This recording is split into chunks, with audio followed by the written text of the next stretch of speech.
Hails and mornings and all that stuff. It's actually this very Sunday when I'm doing this video that is supposed to be out later today. Why so fresh? Usually I keep making these videos out at least a week before. Well, the thing here is I had my very first official deadlift meet or competition, like people in Europe would probably call it, yesterday. And it went well. Not that good as I was hoping it to be, but still yielded me second place. Now I don't have my medal here, left it in the kitchen, so nothing to show here anyway. And I posted already the video of the lift, the one that was actually completed on my Facebook and Instagram. They're both public in case you want to take a look. In case you're not, that's totally fine. Not everybody is really interested in what I do in the workout department, but in case you are, well, there they are. Now, there are no excuses. Of course, I mean, you are in the best possible shape as you can be whenever the kind of a competition hits. But I want to discuss a couple of things which were fun to learn. First of all, the atmosphere in the competition was really, really nice. And can't really bitch about anything. Of course, I had a little bit of butterflies in my tummy. I mean, getting a little bit nervous, much like you would get nervous before a gig after a long pause with your band. That was pretty much the similar experience earlier this year with Nightside. So yeah, that was something that I kind of saw coming. But in the end, I wasn't that nervous I was supposed to be. I mean, by the time I actually had to do the lifts, I would only, focus on the bar on the floor and just do my lifts and get away with it. And it was fun. So second place, can't really bitch about it. But the thing about dieting was that I wasn't totally prepared how it would be. It went rather well. I was 89.1 kilo versus the limit of being less than 90 and following the day before lift. So that was pretty okay. I didn't use sauna or any of those last minute sweat out, things, methods, whatever. But I guess I could have done better. So all that stuff. And of course I could have eaten even more. I mean, I ate a lot on Friday and I ate quite well on Saturday when the lift was. So yeah, overall I'm pretty satisfied. But still that is somehow so far away from my best lift of 265 kilos, which was early in January. Now, since that, I have had a little bit of back issues, and of course, being a lighter weight, the dieting and all that stuff, you really can't compare the best day to the competition day. So overall, I'm pretty satisfied, but, you kind of have a feeling I could have been better. Now, I hate, in my opinion, the best analog I could do with this kind of thing. Now, when you hear a band on an album, it's the best result, what they're doing in the studio, taking multiple takes and all that stuff, and picking the best takes on an album, versus what you see sometimes live. Sometimes bands are totally killing it on stage, like, wow, these are really, really aggressive and intense and so much, so much good things happening. But every now and then you also see bands which are not exactly the best day they are ever having. So, I guess lifting in a meet or competition is quite similar to doing an album in a recording studio versus being on stage when you're just doing your show. You can be the best version of you if you are really having the best day. Anyway, it was a good learning experience and I totally recommend competing to people who want to add some spice, some salt in their life, challenge themselves. First of all, it's more about winning yourself, proving that you have the guts and will and power to enter the stage, rather than just having your excuses at home, eating popcorns and, Netflix and chill, like they say. So whether it's about going band on stage or going into competition in sports, I can totally vouch for. Now, I can officially say that I've been in both camps, best of both worlds. Really, really nice experience. Previously, I've been only to unofficial competition, so this wasn't really the first competition ever. But of course, it felt different when there's a lot more people at the venue and it's official. I mean, it gets recorded and now it gets posted on some kind of a record base for whatever. So it was really, really nice experience and I'm happy about it. And this definitely will give me boost for coming months and years. But basically, workout will remain more or less the same, now only tackling the weakest points rather than doing the usual shit. Now that I once again know what the weak point really is. Now about other things which have been going on through September. I guess I'm a little early to that because I mean there's still like 1 week left of September, but this was my idea to put this roundup video right now when I have the meat finally fresh in my memory. Been watching a few movies. Thor, Love and Thunder was kind of a disappointing in Marvel movies. I mean, it was supposed to be like comedic action adventure with interesting characters such as Thor. But eventually it wasn't really sure whether it's more about comedy or doing some kind of a Marvel superhero action, sending the characters into space, failing at the comedy department, and just, I don't know, everything felt like this is really lukewarm experience. I mean, I love Natalie Portman. She's a great actress and she's still really, really beautiful. A real sight to a sore eyes.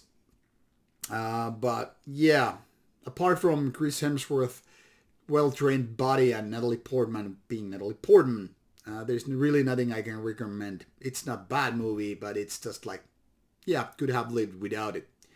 I also watched another Natalie Portman movie recently, last week, Jane Get a Gun, a Western movie from 2016 or so, which was luckily only than like 90 minutes or so. But I was watching this on DVD. I don't know how I even got the DVD, probably given me by some friend as a gift at some point. I have no recollection whatsoever. It was still wrapped in plastic, so I knew I haven't watched it before. And it was kind of also kind of lukewarm Western movie experience. I mean, I do like good Western movies. There are a bunch of them, old and new. But this one was more like, okay, this kind of a basic story about vengeance. And as such, it held up. But still, it was like, this movie isn't really good. I mean, the thing here is, Evan McGregor played a good villain. And by good, I mean, like, he was a good guy. But, like, I mean, he did a good job being a villain. And there was some nice moments, where, like, things like, yeah, now we some good shootouts and all that stuff. But there was a lot of problems where the actions by the villains didn't really make much of a sense. I mean, it felt like totally illogical. First, they step into this kind of a genius trap in a way, but then they start making stupid moves, and it like doesn't really make at all any sense. So, can't really say you're missing out much if you haven't seen the movie. Can't really recommend it. Last but not least was a movie about Elvis, a 2022 movie about Elvis that is as fresh as the Thor Love and Thunder. Elvis was Baz Luhrmann movie about Elvis days from childhood to his last days in Las Vegas and all that stuff. And I tend to like these kind of biopics, when it's about true story, how things went and how things happened, good and bad, and drama and all that stuff. That was pretty good, but there were moments when it seemed like the movie isn't going nowhere. I mean, like, lots of fillers basically. And Baz Luhrmann's style, having made movies like the Great Gatsby by Leonardo DiCaprio and also Moulin Rouge. I mean, it's very visual, but it's almost like too much. I mean, it's not even aiming for realism, but more something like else. And definitely a lot of people are gonna be like, what the hell, this is not my cup of tea, it's way too magical realism or whatever you want to call it. But I kind of liked it, but on the other hand, there were a lot of filler parts. And I was like, okay, yeah, this was viewable and to some degree enjoyable, but not something I would definitely go back again. Tom Hanks was, in my opinion, a great actor in the movie. But overall, I mean, it could have been better. But maybe it's me and Baz Luhrmann's style don't really connect that well. Then I also finished watching Cobra Kai Season 5, and that was fun. Not maybe as much fun as the previous ones. I've been enjoying all the Cobra Kai seasons. I mean, they're kind of nostalgic, being back to the days of Karate Kid, but also being, very much to this day, having great soundtrack from the 80s, and also having this style from karate movies with kind of a Hong Kong wuxia or kung fu style in the mix, and that kind of a youth drama bringing old people, I mean adults, my age and all, into the mix, and kind of a comedic drama. And it works well because it's so lighthearted in the end, in the core of the series. Very enjoyable and easy to watch. And it's a Netflix original, in case you're wondering where to get it. And can really recommend if you want something lighter, and as in comparison to some kind of really heavy movies. Like now I started the Dahmer serial killer drama miniseries from Netflix, and it's so oppressing. You know, it's about serial killer, and it's made in a very, very, well, the theme is very, very super dark, obviously, because it's about murders. It's very sinister. It's really, really oppressing. I mean, even when there's nothing happening, you can almost feel that the danger. So it reminds me a lot of those serial murder or serial killers documentaries, but also movies like Seven, were a great one. Gone Girl in a way, Mindhunter TV series, a really good one so far. I think this could be really, really nice. 10 episodes on Netflix, so I'm going to watch it next, and then I'm looking forward to Andor, the Star Wars one that started on Disney Plus. What else? I finished also the game called Horizon Forbidden West. Took me like 80 hours and about 6 months. Well, there were moments when I didn't play it at all, like playing Elden Ring, and when I was traveling, you know, the festivals or France in the early June. So there were like weeks when I didn't have the time to play. That explains why I spent like 6 months with a 80 hours game. I think without that would have been more like 3-4 months, give or take, with my pace, that is. But overall, really, really good action adventure. Beautiful graphics, great sound design, awesome voice acting, and beautiful sci-fi world with interesting sci-fi story. Now, the previous Horizon game, the Zero Dawn, that was like 10 out of 10 for me. I kid you not, one of the best plays for PS4. This I finished on PS5, PlayStation 5 that is, and basically everything was better than with the previous game. But however, I felt like it's not that good for some reason. I mean, the game mechanics were better. The world was bigger. There were lots of things to do. The combat mechanism was better in my opinion. There were less arena fights than the previous ones. So theoretically speaking, this was supposed to be better than the previous. That is another 10 out of 10 game. However, I felt a little bit of like being too much, and also kind of a drag at some points. And also the story was all over the place with all the side missions, all the collectible things and all that stuff.